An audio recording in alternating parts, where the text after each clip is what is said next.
Bismillahirrahmanirrahim. Alhamdulillahillazi arsala rasulahu bil huda wa dinil haq liyuzhirahu 'ala ad-dini kullih walau karihal kafirun. Asyhadu an la ilaha illallah wa asyhadu anna Muhammadan abduhu wa rasuluh. Allahumma salli wa sallim ala sayyidina wa habibina wa syafi'ina Muhammadin sallallahu alaihi wasallam, amma ba'd. Ayyuhal mu'minun ittaqullah, usikum wa iyaya bittaqwallahi faqad fazal muttaqun. Subhanaka la ilma lana illa ma 'allamtana innaka antal alimul hakim. Rabbi shrah li sadri wa yassir li amri wahlul 'uqdatam min lisani yafqahu qawli. Rabbi yassir wa la tu'assir ya karim. Allahumma zakkirna ma nasina wa 'allimna ma jahilna. Allahumma zakkirna ma nasina wa 'allimna ma jahilna. Allahumma zakkirna ma nasina wa 'allimna ma jahilna. Tuan-tuan guru, para alim ulama, para asatizah muslimin dan muslimat, mudah-mudahan dirahmati Allah Subhanahu wa taala insyaallah.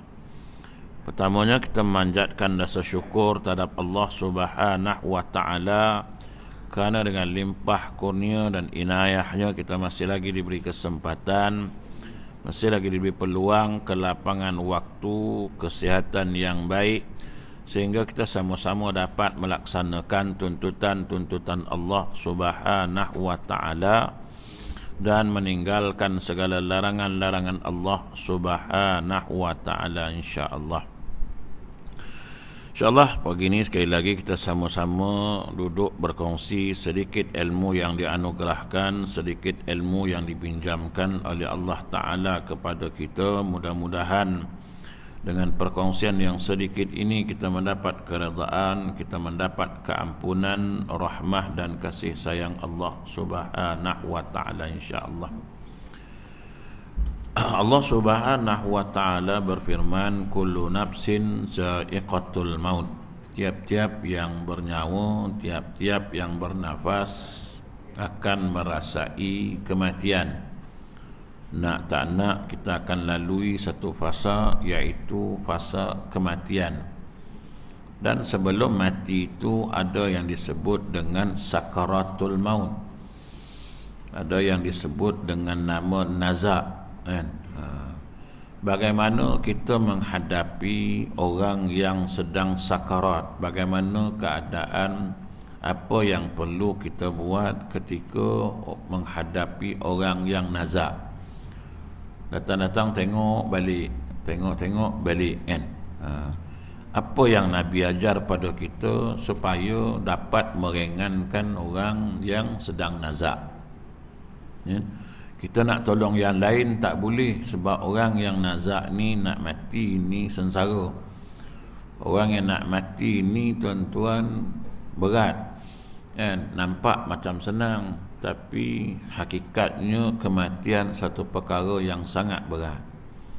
Maka Nabi mengajarkan kepada kita beberapa perkara sewaktu kita menghadapi orang yang sakaratul maut. Antaranya kata Nabi sallallahu alaihi wasallam daripada Abu Darda radhiyallahu anhu, Nabi sallallahu alaihi wasallam berkata, tidaklah seseorang yang menjelang kematiannya lalu dibacakan surah Yasin di atas kepalanya, melainkan akan dimudahkan baginya, yakni proses kematian dia.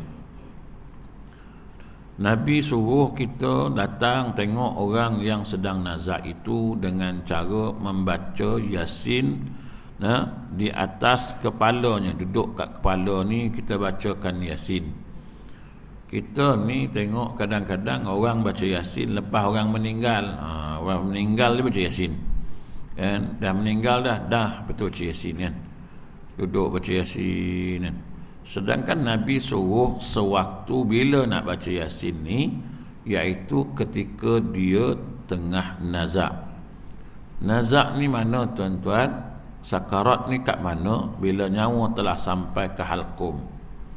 Kalla iza balaghatit taraqi. Maknanya Allah Ta'ala kata, bila mana dah sampai nyawa dekat sini, kat halqum lah, bawah dah tak ada dah, kaki dah tak ada, kaki pun dah tak boleh tegak dah, kaki tu lagu tu kan, pelipat pun dah rapat, pinggang pun dah rapat kan, tinggal yang kat sini je yang berombak lagi lah, kan, iaitu orang yang nazak. Di waktu itulah kita membacakan surah Yasin bagi orang yang sedang nazak ini. Kata Nabi SAW, pertama ialah membaca surah Yasin. Kemudian yang kedua juga diberitahu oleh Nabi SAW ialah dibacakan kepadanya surah Ar-Ra'du. Biasa orang baca surah Yasin je tuan-tuan, surah Yasin, anak meninggal surah Yasin kan. Sedangkan Ibnu Abi Syaibah dan Al-Mawarzi meriwayatkan bahawa Jabir bin Zaid pernah berkata disunnahkan membaca surah Ar-Ra'du di sisi orang yang sedang sakaratul maut. Hal itu, kata Jabir, ialah dapat meringankan beban si mati, memudahkan proses kematiannya.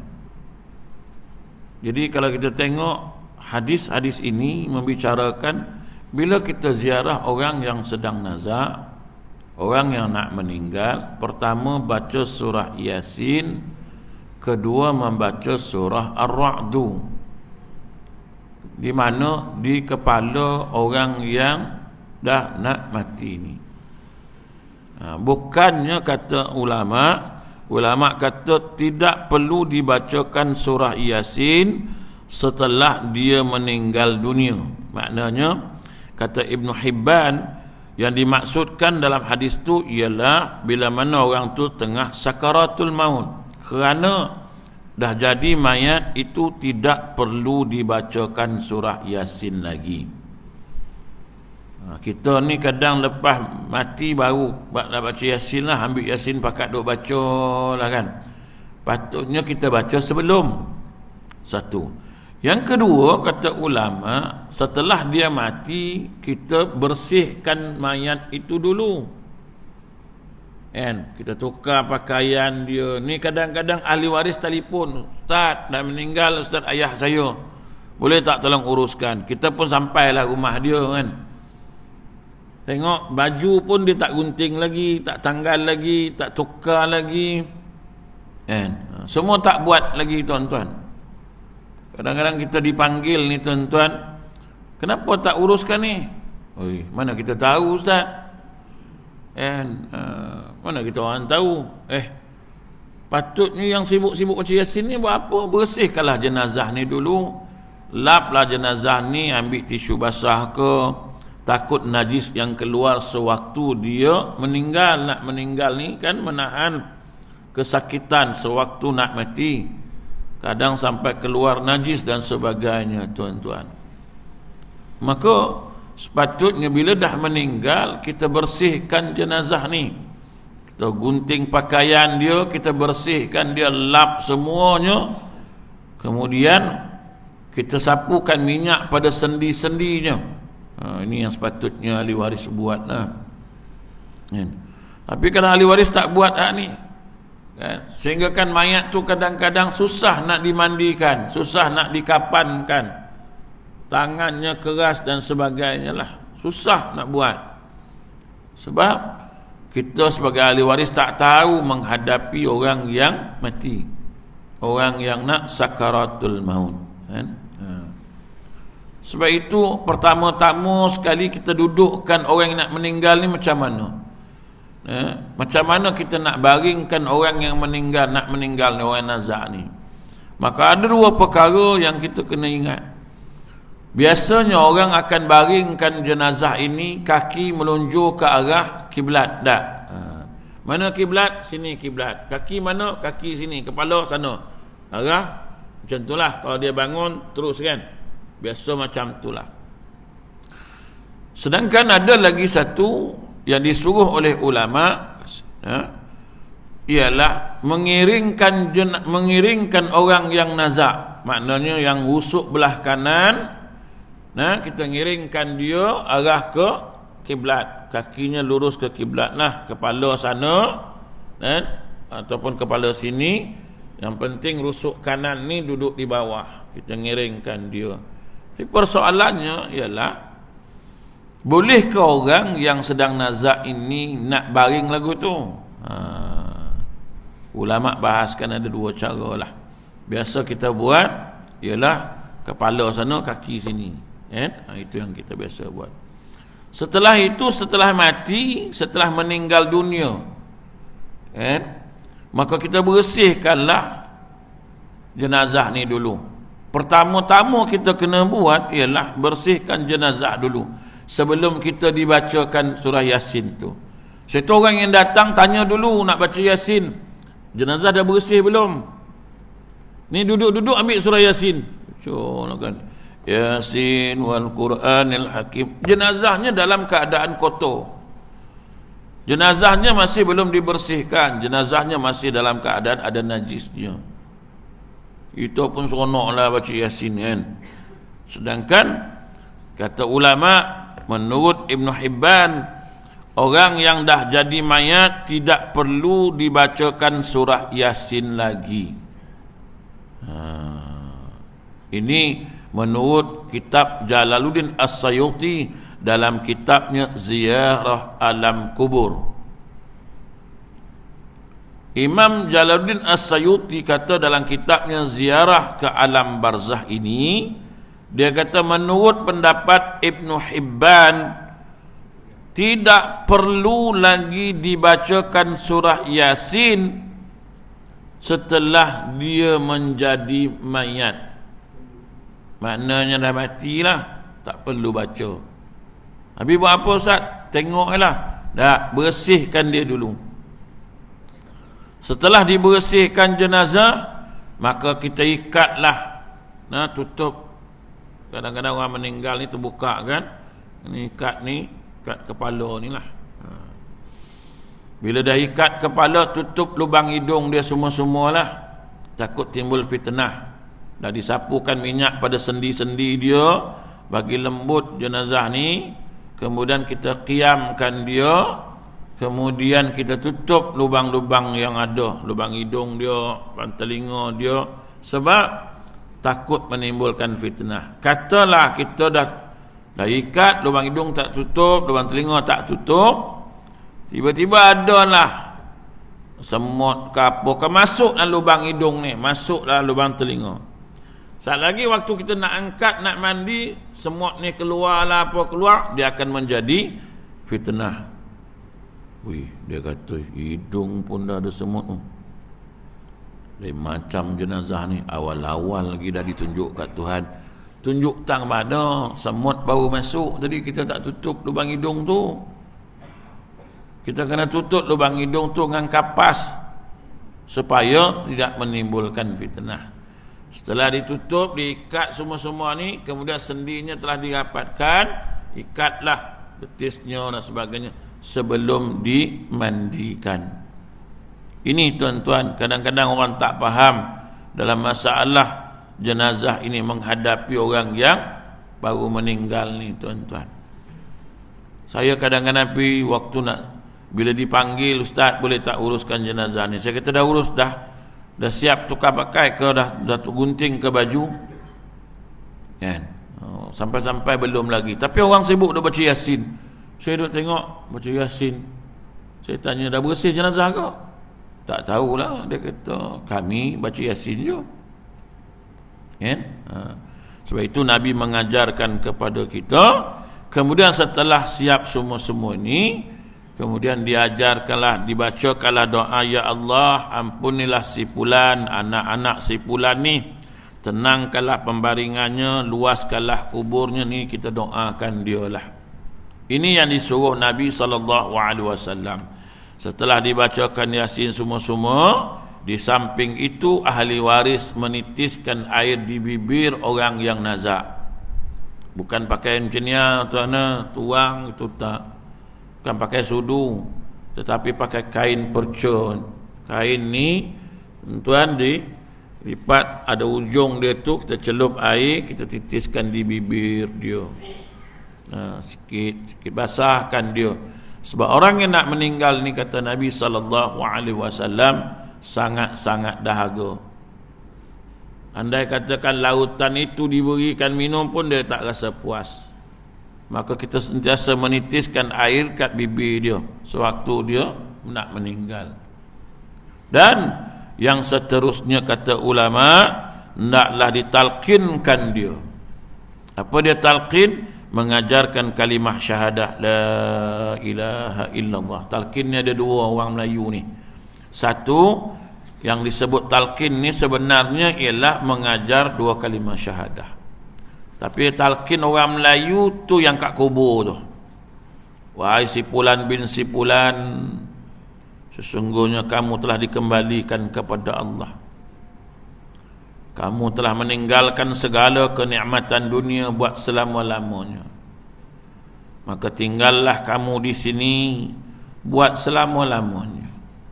Sebentar lagi kamu didatangi dua malaikat Munkar dan Nakir yang akan bertanya kamu, maka janganlah kamu gerun dan gentar. Sesungguhnya dia makhluk seperti mana kamu jua. Kan? Yang mengajar atas itulah sedap, ya kan? Yalah, duduk atas, yang nak nanggung resiko bawah tu. Kan? Kalau dia boleh bercakap lah bawah tu kan, kau iyalah mam, kau tak gerun tak gentar, kau turun mam tengok. Bagi aku naik dulu. Kan? Sombong betul ayat dia kan. Janganlah gerun dan gentar. Malaikat yang dengar tu pun geram, ya kan? Dia ni kalau aku dapat nyayo dia ni. Kan? Sedap betul, jangan gerun, jangan gentar tuan-tuan. Sedangkan disebut dalam kitab, orang yang dengar, kalau terdengarlah suara malaikat Munkar Nakir ni, kok tembuslah satu lubang jarum dia, suara tu keluar, habis mati semua orang. Datang tu imam kata, janganlah kamu gerun dan gentar. Sedap betul kita. Tu talqin orang Melayu kita lah. Sampailah habis. Tapi dalam kitab menyebutkan yang dimaksudkan talqin itu ialah mengajarkan orang yang nak mati ni tadi dengan kalimah dibisikkan kat telinga dia. La ilaha illallah. Susah ni tuan-tuan sebab waktu kita bisik tu macam-macam ujian dia yang datang. Anak datang, harta datang, semua datang mengerumuni dia. Kita pula sibuk duk ngajar dia ngucap, kan? Dia duk gelisah nak tinggalkan itu, nak tinggalkan, semua datang ni. Orang yang sakaratul maut. Sebab itu tuan-tuan, siapa orang yang disunnahkan, siapa orang yang paling aula mengajarkan, mentalqinkan dengan kalimah la ilaha illallah ini supaya mudah dia ikut. Artinya ialah bagi orang yang pernah duduk atas dunia sama dia ni, yang paling dia sayang, yang paling dia cinta, yang atas dunia ni dulu cakap dia tu, si orang yang nazak ni memang dengar cakap dia. Contoh kita dengan anak-anak. Anak kita ada 5 orang. Dari 5 orang ni, ada seorang anak ni, kalau anak ni bercakap, kita terima. Yang lain cakap, yang 4 orang lagi tu memang kita, kau tak payahlah ajar aku, lagu tu. Tapi jangan seorang ni cakap. Kalau seorang ni cakap, confirm mesti, betul lah, betul tu. Elok kat tu. Dia memang elok, memang betul, setujulah maksud dia kan. Saya sama je Ustaz, anak-anak mana boleh sama. Dia tak sama punya tuan. Dia mesti ada sayang, dia lebih, ada kurang sikit lah. Mestilah ada kasih sayang tu. Dia bukan boleh main-main tuan-tuan. Macam bini lah. Bini ramai tuan, 4 orang. Sama tak sayang kita 4-4 tu? Agak-agak lah sama. Bohong kata sama ni. Bini pertama umur 62. Bini kedua umur 57. Bini ketiga umur 42. Bini keempat umur 25. Agak-agak mana bini yang paling kita sayang? Sama? Yang tua? Mana 67 tu lah? Tak payah nak ngakal. Mana mahu je tuan-tuan. Mana mahu dalam masjid pun nak bohong ni. Mana mahu je 67. Dah tentu-tentulah 25. Kan? Aduh. Tuan-tuan saya pun tuan-tuan nak akal macam mana ni. Kan? Tapi bini yang umur 25 ni pula, bini-bini lain tak tahu. Rahsia lah, kita pun nikah senyap-senyap, ya kan? Nikah senyap-senyap, kan? Tahu-tahu nikah umur 25. Bini itulah yang paling kita sayang, kan? Apa dia cakap, apa dia minta, semua boleh bagilah. Kok yang 67 minta, tak payahlah, dah tua, kata dia, kan? Tak, semuanya tak payah, pasal dah tua semua, kan? Yang 25 minta, semua okey semua, pasal muda, kan? Dia ni lah bini yang patut ngajar ngucap tu. Tapi masalahnya pula bini-bini lain tak tahu. Agak-agak macam mana bang? Macam mana nak buat tu? Kan? Kangkuk datang dia ngajar ngucap, kangkuk terkejut beruk lah 3 orang ni.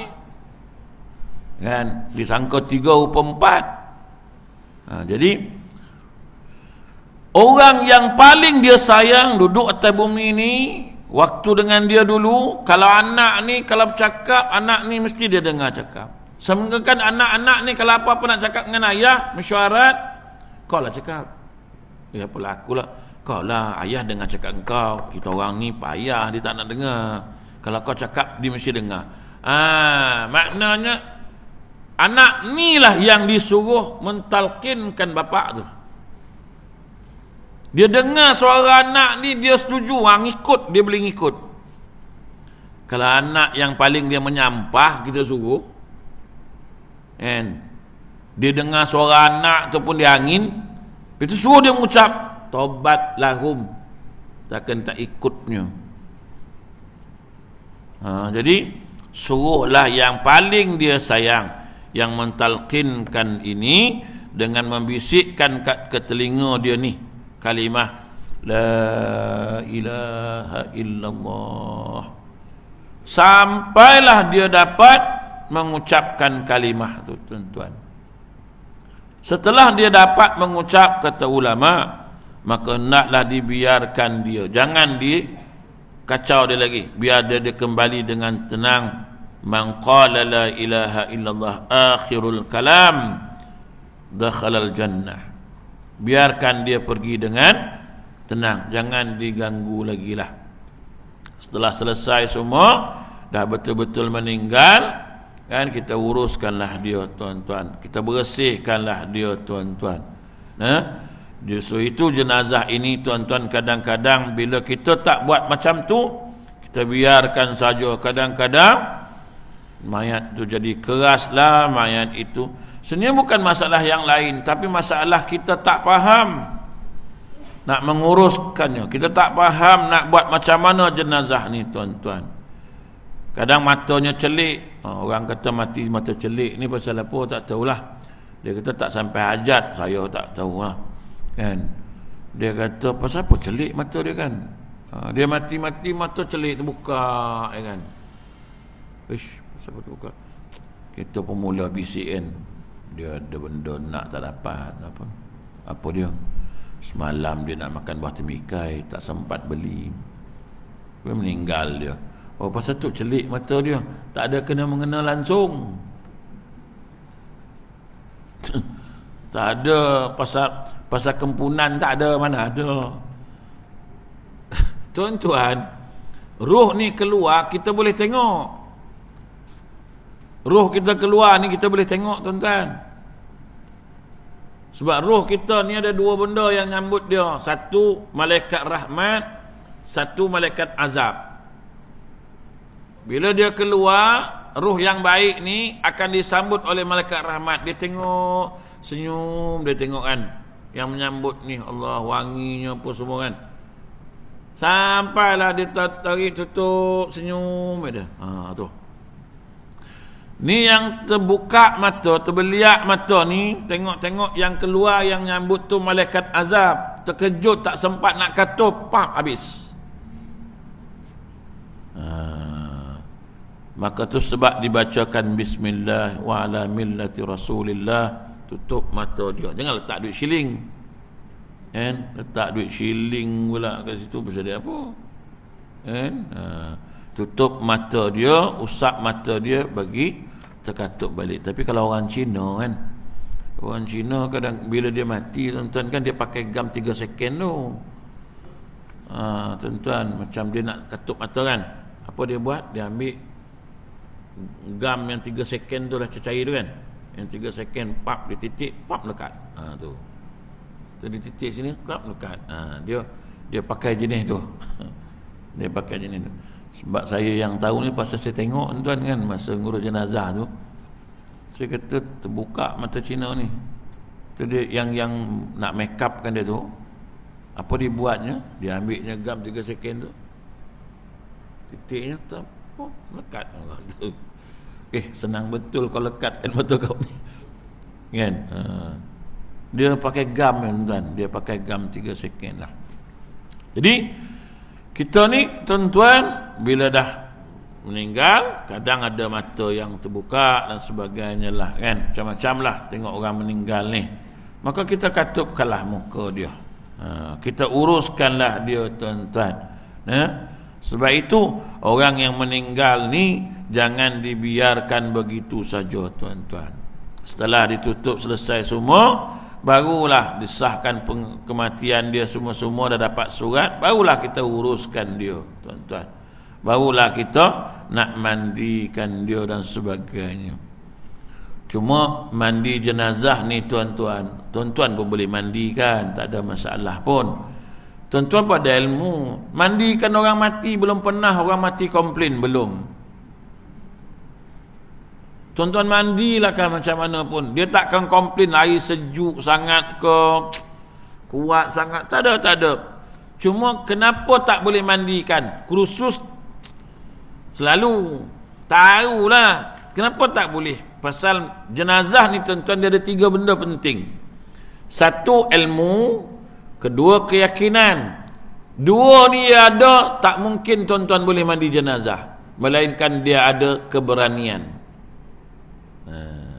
Dia macam orang menyembelih jugalah. Pisau made in Germany, tajam lah. Kursus penyembelih selalu. Tapi nengok leher binatang tu, dah mula seram sejuk. Belum letak lagi, nengok pun dah macam, tak boleh nyembelih. Walaupun kita tahu putus urat itulah, putus urat ni, semua kita tahu, adab menyembelih semua tahu, tapi keberanian kita tak ada. Kan? Pegak pisau, Masya Allah, takat 10 ekor lembu tak payah asah punya.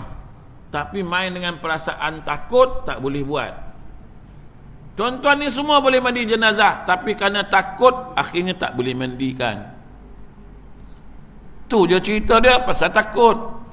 Kita ni ditanam dengan perasaan penakut. Kan? Sampai kan tengok keranda pun takut.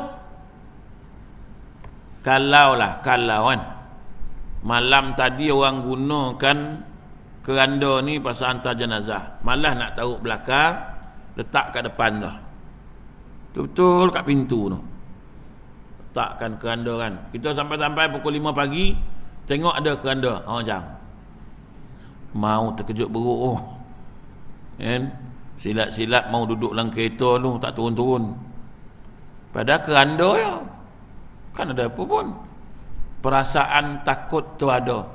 Sebab itu orang kata saya tak pandai mandi jenazah, bukan tak pandai, pembohong dia kata dia tak pandai mandi. Sebab mandi jenazah macam mandi orang biasa. Apa bezanya? Tinggal lagi perasaan takut tu ada, takut dia bangun. Kan? Tengah-tengah mandi bangun dia. Kalau dia bangun bercakap, alhamdulillah. Ni bangun tak bercakap. Jenis bangun tegak lagu tu tengok.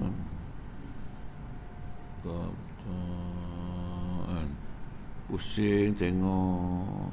Yang ini yang menakutkan. Dia tak bercakap. Kalau dia bercakap, mampu kita tak takut. Dia bangun-bangun, apa hal? Apa hal? Apa hal? Dah mandikan kau lah. Apa hal mandikan aku? Aku elok sihat mandi apa? Aku tahu mandi sendiri. Mandi aja tu dihidup lah tu. Ni jenis bangkit tegak. Zap. Saya pernah lah kena sekali. Tu saya tahu tu. Tengah siram tu. Oh, dia bangkit tu. Macam robot dia bangkit kan. Dia bangkit tegak pula tu. Zap bangkit. Sudah.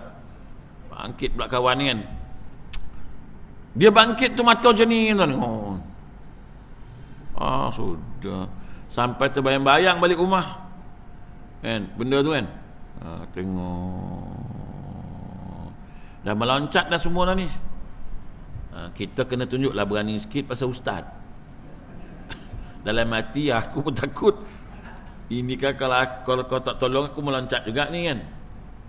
Saya kata duduk tenang biar dia bangkit kan. Tapi bukan dia yang bangkit punya. Dia bukan jenazah tu bangkit. Member yang teman dia tu bangkit.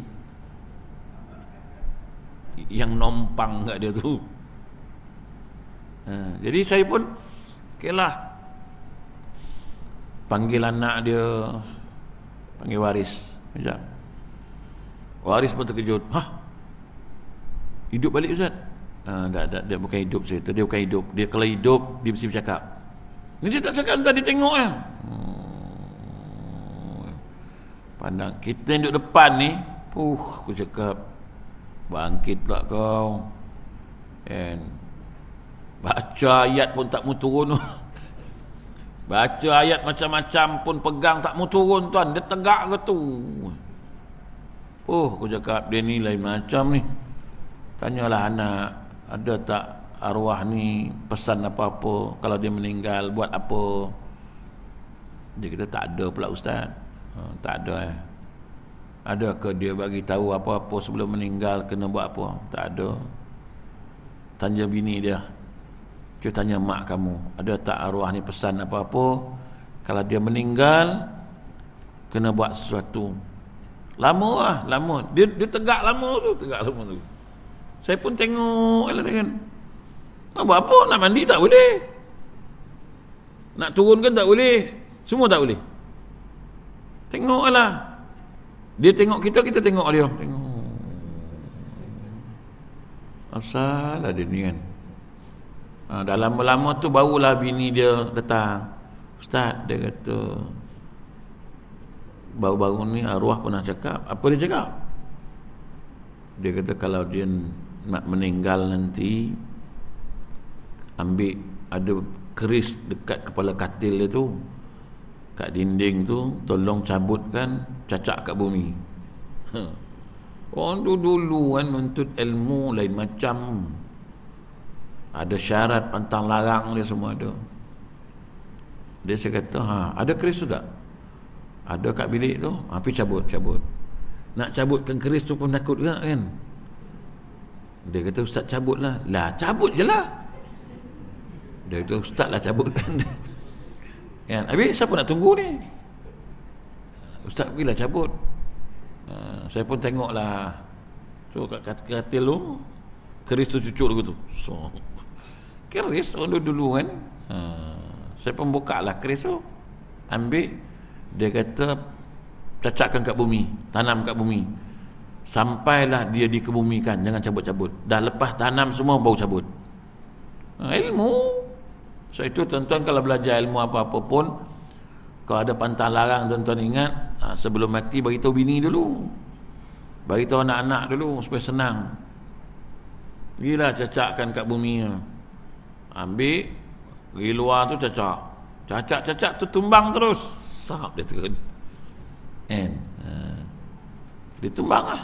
Tumbang, kita pun mandikan dia. Lepas mandi semua siap, entah ke kubur, tanam, baru cabut. Ini ada yang kes yang baru ni, sebelum ni dia pegang tangan orang. Ini bukan bohong tuan. Dia pegang tangan orang. Ada satu kes baru ni, tak tahulah kes tu sebab melibatkan keluarga lah, kaum kerabat dia juga. Dia masuk bilik jenazah ni. Dia masuk bilik jenazah, tengok si mati ni. Kita ada sini ya, tu tengok. Dengarlah dia cakap. Dia kata apa? Aku takkan maafkan kau sampai bila-bila yang datang ziarah ni. Kita pun apa hal dia cakap lagu tu? Dia cakap lagu tu, tangan jenazah tu betul-betul melekat kat tangan dia. Dia cakap lagu tu, tangan tu pegang kat tangan dia ni. Betul. Jadi saya pun hidup balik. Dia buka-buka tak boleh, buka-buka tak boleh, tak lepas. Tak lepas ni. Pegang tak boleh, apa semua tak boleh. Dah kelang kabut dah. Tu kita tanya dia balik. Tadi tuan cakap apa? Apa tuan cakap tadi? Dia kata, saya takkan maafkan dia sampai bila-bila. Kenapa tuan cakap lagu tu? Tu nak macam mana ni? Apa punca dia? Rupanya dia pernah, si mati pernah datang rumah dia minta maaf, tapi dia tak maafkan si mati ni. Lepas tu dia datang ziarah tengok orang tu mati, dia pergi cakap lagu tu lagi. Aku takkan maafkan kau sampai bila-bila. Ni kau nak cakap pun janganlah cakap kat telinga jenazah tu. Pegang tangan tu. Apa kita nak buat? Terus kita suruh istighfar tuan. Dia pun istighfar semua. Taubatlah tuan, maafkanlah arwah ni, tak payahlah nak berdendam sampai dia mati pun tuan cakap lagu tu. Tu baru dah tak boleh lepas, baru dia cakap, saya maafkanlah si mati ni. Baru dia cakap. Masa dia cakap tu terlepas tangan tu. Dia cakap tu pun lepas tangan. Ni berlaku tuan. Ni berlaku sampailah ke sudah. So itu kita dengan mayat, walaupun dia dah mati, mulut ni kadang-kadang tak boleh nak jaga kan. Geram kan. Yalah, kadang-kadang saya yang mandi ke jenazah pun, saya hati tu bercakap juga kan. Tu kadang terfikir tu, siapa sombongan aku, kalau aku mandi kan nanti kau siap kau kan. Perasaan jahat tu ada tu kan. Tambah macam, dulu kau pernah maki aku kan, kau tunggu kau mati memang aku peletuk kau tengok kan. Menggosok pun apalah kau kan. Kau nak sakit kau punya pasal lah, dulu sombong sangat hidup kan.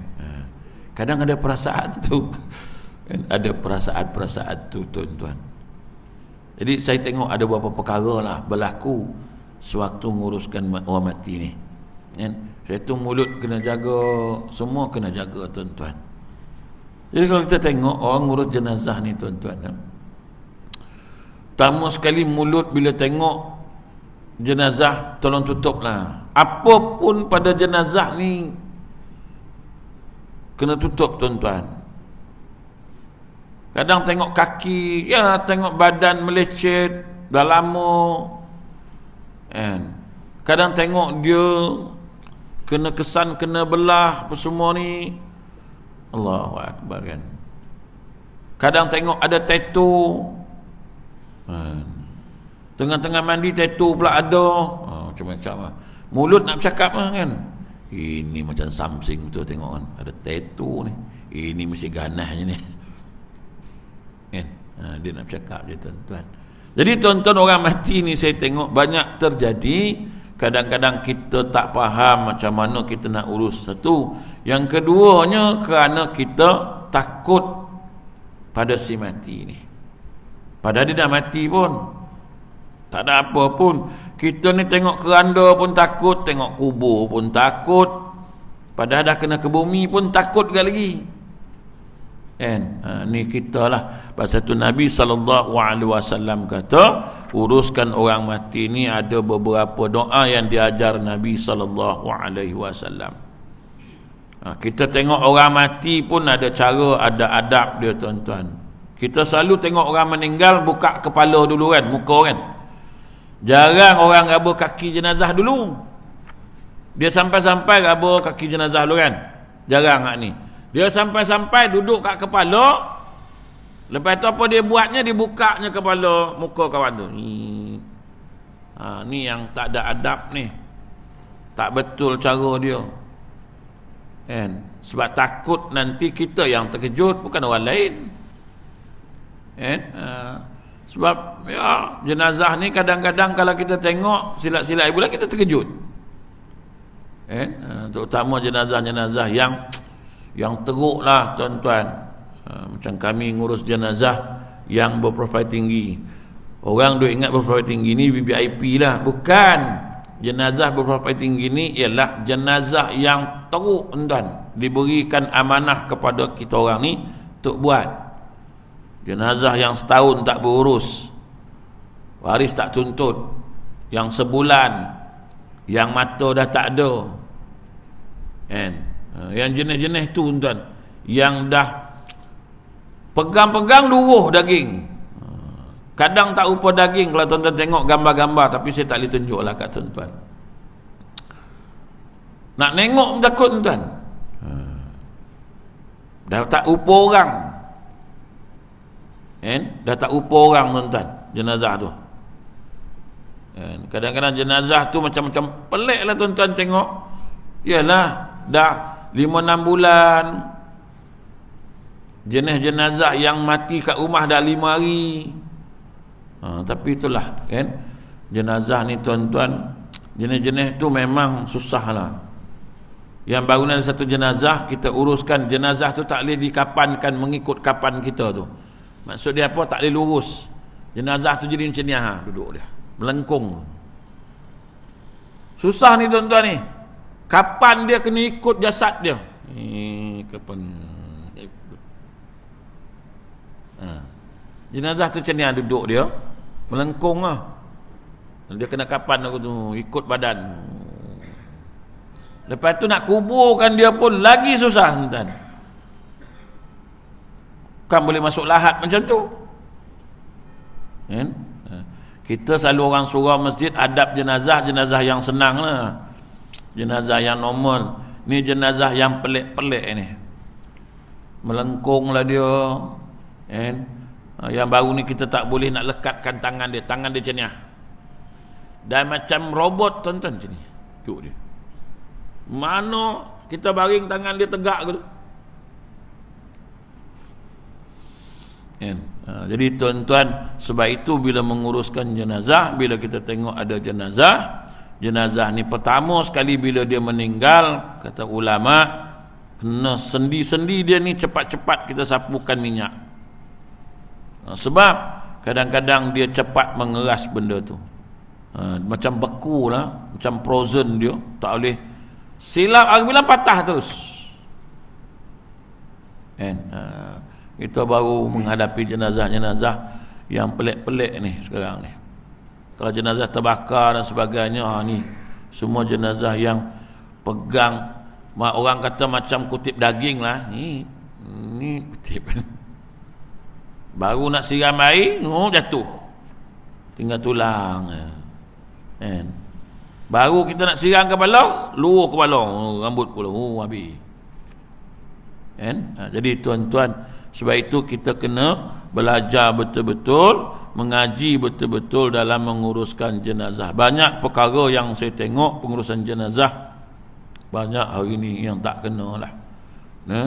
Jadi tuan-tuan, sebab itu Nabi ajar apa nak buat, apa ayat nak baca sebelum sewaktu menghadapi orang yang sakaratul maut. Tapi hari pun dah pukul 7, sebab saya pun ada satu kes ni tuan-tuan, daripada SUKM nak hantar ke Rantau ni 9. Dia pula tak bagi tahu kan. Pagi-pagi buta dia bagi tahu saya, Ustaz, belakang rumah saya duduk. Duduk satu taman, saya lorong 5, dia lorong 3 satu taman. Dia tak bagi tahu saya kan. Dia pergi hospital dulu semua-semua. Orang hospital bagi tahu, tuan duduk mana? Duduk taman ni. Bukan ada ustaz situ ngurus jenazah. Tak tahu ni ialah jenis tak pergi surau, jenis tak pergi masjid ni kadang-kadang susah juga kan. Pagi tadi ketuk rumah saya pagi bagi butong. Ustaz, ni ustaz ngurus jenazah kau. Saya pun terkejut, mamai nak datang sini. Betul lah. Kenapa tuan? Dia kata ayah saya meninggal. Kat mana? Kat hospital. Saya dah pergi hospital lah. Hospital suruh jumpa ustaz. Kenapa? Nak nguruskan jenazah. Duduk belakang rumah saya. Betul-betul belakang rumah duduk. Dia pun tak kenal saya. Padahal saya duduk taman tu bertahun dah. Dia pun tak kenal. Saya pun tanya dia, tuan ni ke duduk sini ke? Duduk belakang ni. Mana belakang ni? Tuan tak kenal saya ke? Tak pernah nampak lah. Angguk kau. Kau pergi mana tempat aku? Kan? Tadi saya dah tanya dia, lain kali tuan datang surau, datanglah. Sebelah surau pun datanglah. Bila dah macam ni, tuan tak tahu nak urus satu, pergi hospital. Ni yang kena pergi ni, nak hantar ke rantau lah. Sebab malam tadi ada 2 kes, satu ke Sungai Petani, lepas tu malam tadi pula hantar ke Jengkor. 2 kes malam tadi pun tak habis lagi. Penat ni tuan. Balik-balik malam tadi, pagi ni ada lagi satu pula dah. Dia betul orang meninggal. Saya malam tadi pun saya tanya, kenapa nak hantar Jengkor kan? Bumi sini je lah tuan, dah lewat ni. Tuan-tuan bayangkan dah pukul 1:30 pagi kan, nak hantar ke Jengkor. Saya kata, kenapa tak nak ke bumi sini ya? Dia kata, nak minta hantar Jengkor Ustaz. Saya pun, malaikat Jengkor okey ke? Dia pun tengok saya. Dia pandang. Saya tanya dia, yang kau bersungguh nak hantar ke Jengkor tu, malaikat kat Jengkor okey ke? Sebab dia tak seganas KL ke kan. Kalau lembut okey lah. Kalau malaikat di Jengkor tanya pun tak banyak soalan. Habis-habis dia tanya bila sampai kan. Ini sama je. Kau tanamlah kat mana pun, meninggal kat mana, tanamlah mana pun, itulah malaikat nak nanya orang. Kau tak dapat jawab, dirembat je lah kau. Tu je. Tapi dah nak minta juga hantarlah. Saya kata, saya suruh budak saya kopi lah. Aku dah keluar subuh. Semalam Sungai Petani pun saya tanya, kenapa nak tanam kat Sungai Petani? Sini kubur masih banyak kosong. Tapi alasan orang kan biasalah.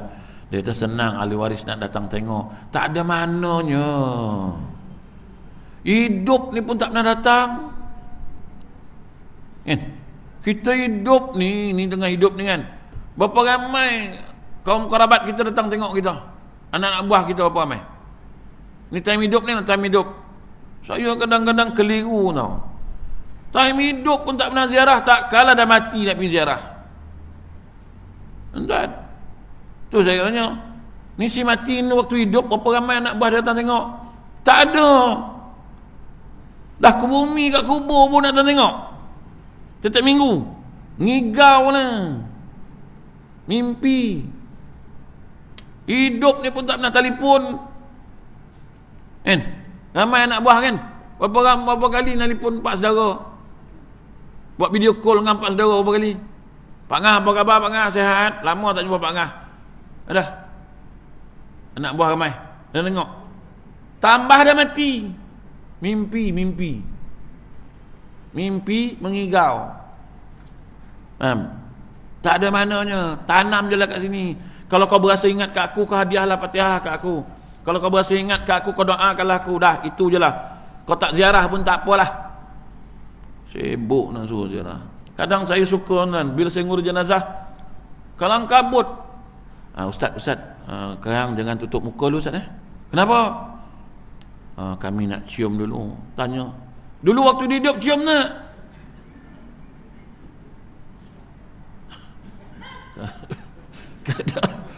Kadang orang marah kat saya pasal mulut celupa kan. Saya kadang-kadang anak kan, anak kita tengah kapan ni, sibuk dengan kapan ni kan. Dia duk cakap kita, Ustaz, kepala muka jangan tutup lah. Muka jangan tutup lah. Kenapa? Ramai nak cium ni.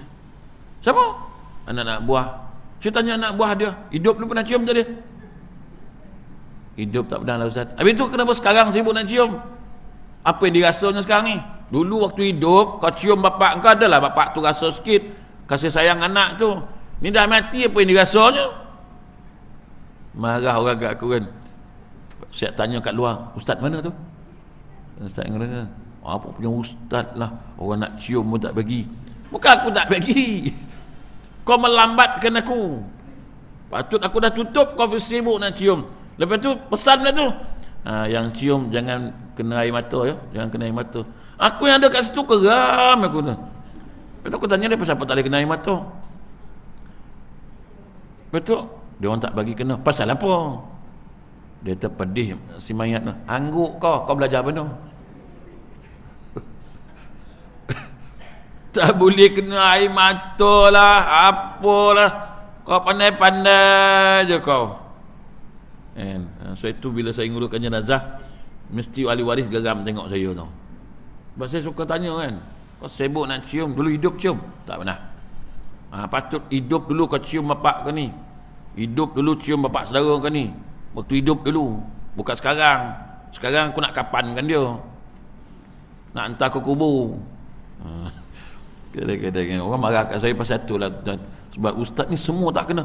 Bukan saya tak bagi, tapi cara tak betul kan. So itu saya ngurus jenazah. Kadang anak masa mengkapan, masa mandi haram tak nak tolong. Masa kita dah kapan nak cium, dia kelang kabut. Kita ajak dia, tuan anak mari tolong mandi jap. Tak apalah ustaz, mandikan lah. Saya tak boleh lah ustaz, saya pakai macam ni. Dia pakai smart kan. Betul. Masa nak cium kan, dia datang. Oh, cium boleh cium tak apa, baju tak kotor. Aku selimut dengan kekapan tu kata.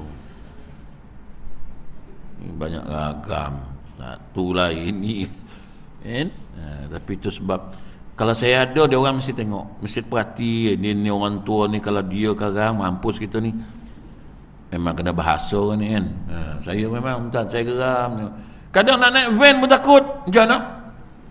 Kita kata, tuan, van ni ada 2 seat untuk ahli waris. Siapa nak naik, hantar ke kubur. Tak apalah ustaz, saya naik kereta lah. Habis siapa nak teman ni? Tak apalah ustaz, kita jumpa kat kubur. Geram aku tengok ni kan. Kau bapak kau nak hantar ke kubur pun kau tak nak tolong teman sampai ke kubur ni. Kau baca Yasin ke apa? Tak nak naik van jenazah. Lepas tu tanya pula, kalau saya naik van ni kan, saya nak balik macam mana? Naiklah van ni balik, aku hantar. Tak apalah ustaz, saya bawa kereta lah. Kita punya panas hati tuan. Kau ni bapak engkau mati pun kau tak nak tolong teman Yang satu kes baru ni dekat Bandar Tun Razak lagi sedap. Dia nyuruh tunggu bapak dia kat surau, dia balik tidur. Dahsyat tak? Dia suruh ambil kat rumah dia. Ambil lah kat rumah dia. Lepas tu saya tanya, tuan, ni sekarang kalau dah mandi, letak kat surau ke? Letak kat surau. Habis siapa nak tunggu? Ustaz boleh tunggu tak? Aku disuruhnya. Tu saya tanya, bapak siapa ni? Bapak saya ke bapak tuan? Bapak saya lah. Habis kenapa tuan suruh saya tunggu? Sebab saya tak boleh tunggulah, saya kena balik rumah. Dia nak balik rumah tidur, dia suruhnya aku dengan geng-geng aku pergi tunggu. Banyak cantik muka kau. Lah kali tak jadi aku ambil. Aku cakap, nah, kalau tak nak tunggu, biar jenazah kat rumah, pagi besok saya urus. Ada kita nunggu. Sebab saya dah pernah kena 2-3 kali. Saya sampai tidur dalam van, dia tidur kat rumah. Tuan-tuan bayangkan, ada satu kes dekat Putrajaya tu, dia balik rumah tidur. Saya dengan kawan ni tidur dengan jenazah dalam van, duk nunggu sampai subuh. Dah subuh, Tok Imam datang. Dia tanya, dia ketuk van saya, ada jenazah ke? Ada. Dia orang tak bagi tahu pun. Orang mana? Orang sini lah. Duduk mana? Duduk atas. Mana dia? Tak tahu. Subuh tu pun dia turun dengan kain melekat. Turun-turun dia nanya saya, dah ada orang suruh datang belum? Nak je aku kapan dan dia tu. Bapak dia kita pula nak nunggu. Kan? Jadi tuan-tuan, hari pun dah 7 suku tuan-tuan. Cukup takat tu, insya-Allah kita jumpa lagi di lain waktu tuan-tuan. Dalam pengurusan jenazah ni tuan-tuan, kena cakap ke anak-anak kita hari ni. Macam mana kalau kita meninggal, macam mana dia nak buat? Pada dasarnya kita lah meninggal dulu pada anak kita tu kan. Kita pesan ke anak kita, jangan sampai besok dia tak tahu apa nak buat. Kan? Jadi tuan-tuan, cukup takat tu, insya-Allah kita jumpa lagi di lain waktu mudah-mudahan. A'udzubillahi minasyaitonir rajim. Bismillahirrahmanirrahim. Wa akhiru bi taqwa min nabil afiyah. Rabbana sallallahu alaihi wasallam. Alhamdulillahirabbil alamin. Dan sebelum tu tuan-tuan, siapa nak pergi umrah, ada package umrah ni. Umrah ziarah. Harga ekonomi tapi layanan VVIP 3 hari bulan 2. Percuma speed train, tak ada percuma, semua bayar. Dia syarikat yang tulis percuma ni, dia tak ada mana percuma. Saya tanya owner syarikat ni, tuan beli train ke? Kenapa Ustaz? Dah boleh bagi percuma. Selalu yang boleh bagi percuma ni train dia kan, dah bayar, dah masuk dalam package. Cuma dia tulis percuma. Tapi kalau orang kampung tengok ni kan, meloncat orang kampung, percuma speed train. Tak ada, dah bayar. Package ni 8,990. Cuma dia ni ada bermalam di Jeddah semalam. Naik dari sini sampai Jeddah, kita tak terus buat umrah, kita tidur di Jeddah semalam, pukul 10 pagi besok baru pergi Taif. Ziarah Taif, lepas tu makan nasi mandi, lepas tu baru miqat kat kena manazil, lepas tu baru balik umrah. Maknanya tak kena tawaf wada. Satu. Yang kedua, ada masa untuk rehat daripada 9 jam langkah berterbang. Sebelum buat apa-apa, ada rehat 1 hari di Jeddah. Besoknya barulah naik bas. Itu beza dia lah. Lepas tu dia dari Mekah ke Madinah naik train 3 jam, dia tak naik bas. Tapi tak dapatlah tengok beruk tu lagi, kiri kanan tu kan. Lepas tu dia ni ada istimewa dia, 6 kali umrah percuma. Syarikat ni orang Shah Alam, tuan-tuan pun kenal kan.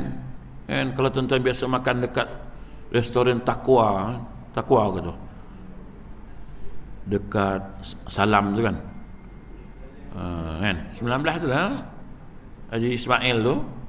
6 kali umrah percuma ni bagus tuan-tuan. Maksud dia apa? 3 kali memang dia bawa lah. 3 kali tu ada pilihan. Kita nak buat, contoh, Ustaz, saya nak buat malam lah Ustaz, pukul 12 boleh tak pergi miqat? Pukul 12 malam kita pergi miqat, tak kena bayar, syarikat yang bayar. Ni bagus, jarang orang buat ni. Pergi hantar. Tapi sepanjang saya bawa daripada tahun 92 sampai hari ni, tak pernah orang buat 6 kali tu. Cuma ada 1 tahun tu saya bawa, ada satu keluarga di Segamat, dia buat 6 kali. Hari-hari dia buat. Sampai kan saya tanyalah dia, Cik ni satu keluarga hari-hari buat umrah. Dia kata, Ustaz, saya datang pun bukan selalu Ustaz. Dapat datang ni saya nak buat umrah lah, saya tak nak buat benda lain. Lepas tu dia tanya aku, dia kata, Ustaz tak buat ke? Aku pergi hantar je kan. Buat tak? Pergi hantar. Tanyanya, Ustaz tak buat ke Ustaz? Gagap aku. Kata apa aku nak jawab kan. Nasib baiklah bini dia backup aku. Bini dia kata apa? Ustaz tak payah tanyalah, dia selalu datang. Dalam hati aku memang selalu, tapi tak pernah buat. 6 kali tuan, hari-hari. Dia nak malam lah, dia nak pagi lah kan. Saya pergi hantar je lah, hantar bawa balik. Agak dia tengok, Ustaz ni ngantar je, buat tidak. Ingat dia pun buat sama kan. Lepas tu dia tanya ni, Ustaz tak buat ke? Aku nak lepaskan diri. Bini pergi jawab. Bini kata, Ustaz tak payah tanya, dia selalu datang, bila-bila dia boleh buat. Dalam hati aku, betul lah kak, memang selalu, tapi tak pernah buat. Aku buat 2 kali je. Sekali pergi 2 kali. Tahun ni pergi buat untuk saya, buat badal untuk mak saya. Dah. Sekali lagi pergi besok, buat saya, buat badal untuk ayah saya. Itu je lah. Mana pernah 6 kali, 3 pun tak cecah. Kan? Jadi tuan-tuan cukup takat tu. Wah, wari nak padam lampu. Wari jangan marah wari. Nak padam lampu. Okey, cukup takat tu. Siapa nak pergi boleh jumpalah pergi Jom Kembara. Cakap nama saya. Jom Kembara Travel Haji Ismail. Pakej dia 8,990. Wallahu a'lam. A'udzubillahi minasyaitonir rajim. Bismillahirrahmanirrahim. Zakiran syakiran zabilal mu'akrim bil taqwa jamil bil afiyah. Rabbana sallallahu alaihi wasallam. Alhamdulillahirabbil alamin. Assalamualaikum warahmatullahi wabarakatuh.